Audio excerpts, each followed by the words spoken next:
جب جہنم آئے گی تو ایک چیخ مارے گی اور کئی بلین فرشتے اس کو پکڑ کے لا رہے ہوں گے اور وہ ان کے ہاتھوں سے نکل رہی ہوگی اور اس کی آگ کے شعلے اور اس کا دھواں اور اس کی چیخ اور اس کی آواز.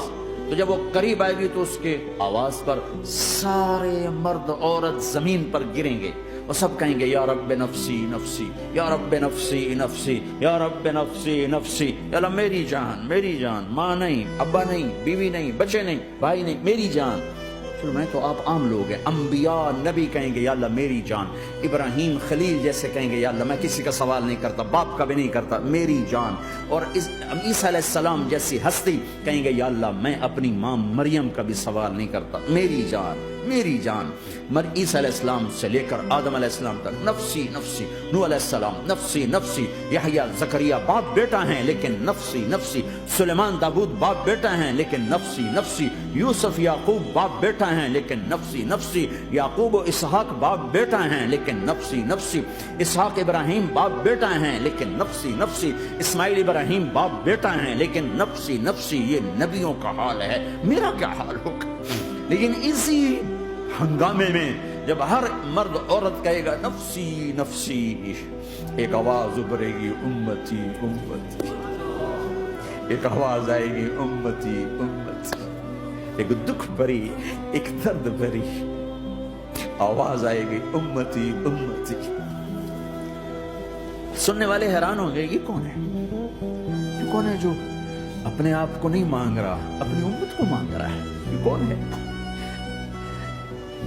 جب آواز کی طرف نظریں لگیں گی، او یہ تو محمد رسول اللہ ہے. جھولی پھیلی ہوئی ہے، ہاتھ اٹھے ہوئے ہیں، اے رب میری امت. کون سی امت ساری زندگی شراب بیچتے رہے؟ کون سی امت ساری زندگی ڈرگز بیچتے رہے؟ کون سی امت ساری زندگی زنا کرتے رہے؟ کون سی امت ساری زندگی ظلم و ستم کے پہاڑ توڑتے رہے؟ ساری زندگی جوا کھیلتے رہے؟ آپ تو کہتے دفع ہو جاؤ، میری نظروں سے دور ہو جاؤ. نہ تمہیں میری عزت کا خیال ہو، نہ میری نسل کی قربانیوں کا خیال. میرے معصوم بچے نیزوں پہ چڑھ کے اس دین تم چند پونڈوں پہ کیا ظلم اٹھا کے آئے ہو؟ دفع ہو جاؤ یا اللہ انہیں جہنم میں ڈال. یہ کہنے کا موقع تھا. میں قربان جاؤں اس نبی رحمت، اس کامل اکمل نبی، اس ہادی رہبر پر میں کہاں سے الفاظ لوں ان کی تعریف کے لیے. دو ہستیوں کا حق نہیں ادا کیا جا سکتا، ایک اللہ، ایک اللہ کا رسول. ہر ایک کا حق ادا ہو سکتا ہے، اللہ اور اس کے رسول کا حق نہیں ادا ہو سکتا.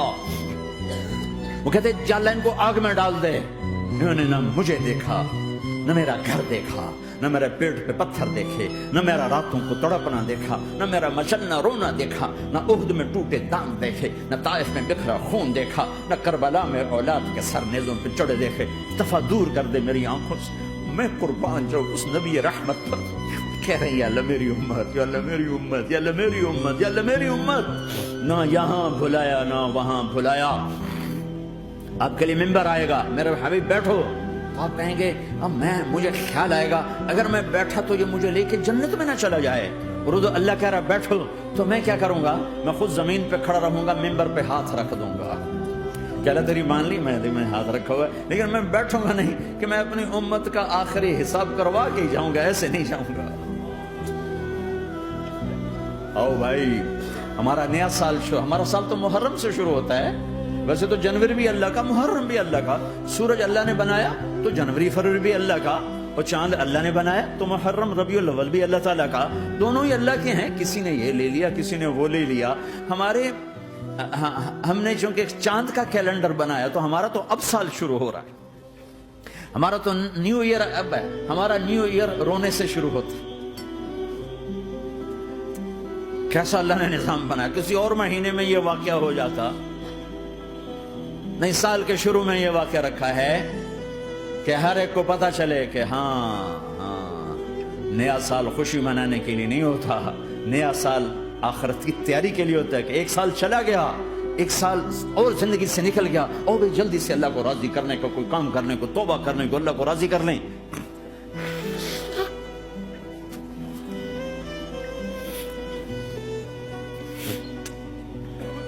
لیکن آپ کیا کہہ رہے ہیں؟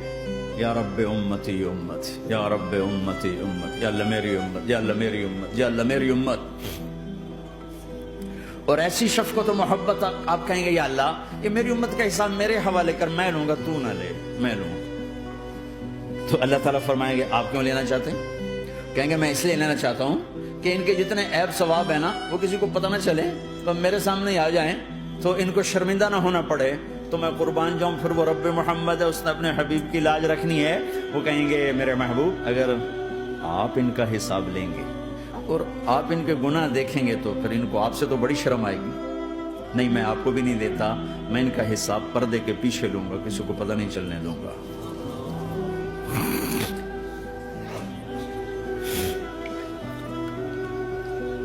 اتنی بڑی ہستی، اور آگے دیکھو طائف میں پتھر پڑ رہے ہیں اور ہر قدم پہ پتھر پڑتے ہیں، یہاں تک کہ ایک دم پتھر پڑنے سے تو خون نہیں نکلتا. پتھر کون سا کوئی تیر ہوتا ہے؟ پتھر تو پتھر، لیکن اتنے پتھر پڑے پنڈلیوں کے اوپر کے پھٹ گئیں، ان سے خون نکلتے نکلتے نکلتے جو جوتا تھا پاؤں میں ایسے ساتھ ایسے چپک گیا.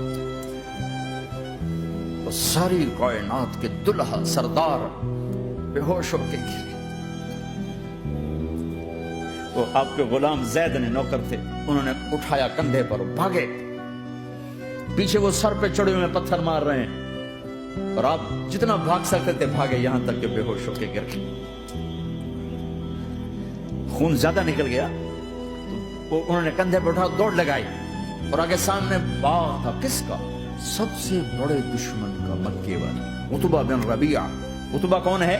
یہ جنگ بدر میں جس کے ہاتھ میں جھنڈا تھا، اور جنگ بدر میں قریش مکہ کے لشکر کا جو چیف تھا وہ اس کا باغ.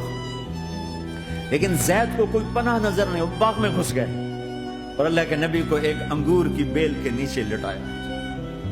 تو جان کا دشمن عتبہ، لیکن جب اللہ کے نبی کو خون و خون دیکھا تو اس کا دل بھی پگھل کے رہ گیا.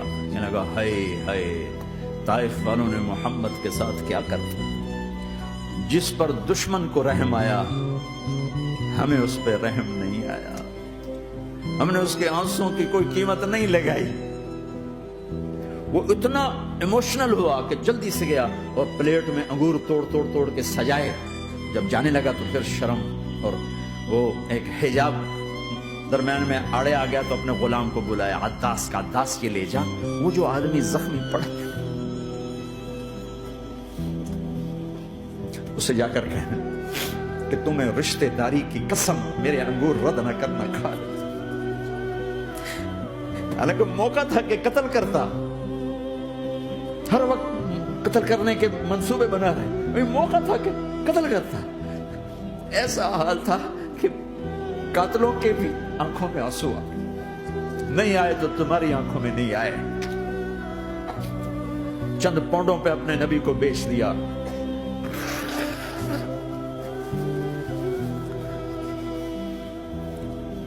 کہنے کا عداس یہ لے جا، وہ جو آدمی لیٹا پڑا، اسے کہنا تمہیں رشتہ داری کی قسم دیتا ہوں میرے انگور رد نہ کرنا کھا. عداس آئے اور آ کر انگور پیش کیے. تب آپ نے ایک انگور اٹھا کر بسم اللہ. تو عداس کہنے لگا یہ لفظ یہاں تو لوگ نہیں بولتے. آپ نے پوچھا تو کہاں کا ہے؟ کہا میں نینوا کا ہوں. اچھا، میرے بھائی یونس کے شہر کا، یونس علیہ السلام. کہنے لگا ما ادراک ما یونس، آپ کو یونس کا کیسے پتا ہے؟ تو آپ نے فرمایا میں اللہ کا نبی ہوں. وہ بھی اللہ کا نبی تھا. تو عداس نے ایک دم آپ کے پاؤں پکڑے اور چومنا شروع کیا اور کلمہ پڑھ لیا. تو آپ کو اپنے سارے زخم بھول گئے. پھر جو آپ نے اللہ سے بات کی ہے نا، آئے ہائے ہائے ہائے، کیا اللہ پاک کے سامنے اللہم اشکو الیک ضعف قوتی وقلت حیلتی وحوانی علی الناس. اے میرے رب، آج تجھ سے گلہ نہ کرو، آج تجھ سے گلہ نہ کرو. تو نے مجھے کن کے حوالے کر دی؟ تو نے مجھے کن کے حوالے کر دی؟ الی عدو ملکتہ عمری او بعید یتجحم، ایسے دشمنوں کے حوالے تو نے کیا جنہوں نے میرا یہ حال کر دیا. تجھ سے کون سا چھپا ہوا ہے؟ ساتوں آسمان لرز گئے، عرش کانپ اٹھا. وہ جبریل فرشتے کو لے کر ایک سیکنڈ کے کروڑویں حصے میں حاضر. یا رسول اللہ حکم فرمائیں. اطبق علیہم الاخشبین, یہ دو پہاڑ اٹھاؤں گا اور یوں ایسے چکی کی طرح یوں کر دوں گا. نبی رحمت, نبی رحمت, نبی رحمت. ارے تم تو آپس میں رحمت نہیں رہے ہو, ایسی فرقہ واریت کی آگ میں جلے ہو کہ ایک دوسرے کو سلام کرنا چھوڑ گئے, ایک دوسرے کے پیچھے نمازیں پڑھنا چھوڑ گئے. اور جاؤ پاکستان میں دیکھو ایک دوسرے کے خون کے پیسے پھر رہے ہیں. یہ کون سی امت ہے, یہ کون سا اسلام ہے؟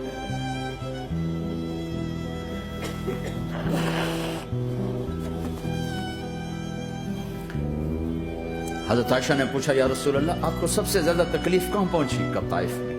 طائف میں 23 برس میں سب سے زیادہ تکلیف کہاں پہنچی؟ فرمایا طائف میں. جنہوں نے اتنی زیادہ تکلیف پہنچائی تھی ان سے بدلہ لینے کا وقت آ گیا ہے اور فرشتہ حاضر ہے, اللہ کی منشا شامل ہے, کر دوں؟ کہ نہیں, یہ نہ صحیح, ان کی نسل میں شاید کوئی ایمان لے آئے. لعل اللہ ان یخرج من اصلابہم من یوحد اللہ. یہ نہیں تو ان کی نسل ہی شاید کلمہ پڑھ جائے. میں عذاب دلانے نہیں آیا, میں تو رحمت بن کر آیا. ما بعثت لعانا, میں لان تان کرنے نہیں آیا. انما بعثت رحمتا, میں تو رحمت بن کے آیا. اب ممبر پہ بیٹھنے والے لانتے برسا رہے ہیں اپنوں پر. امت بنو, مسلمان بنو.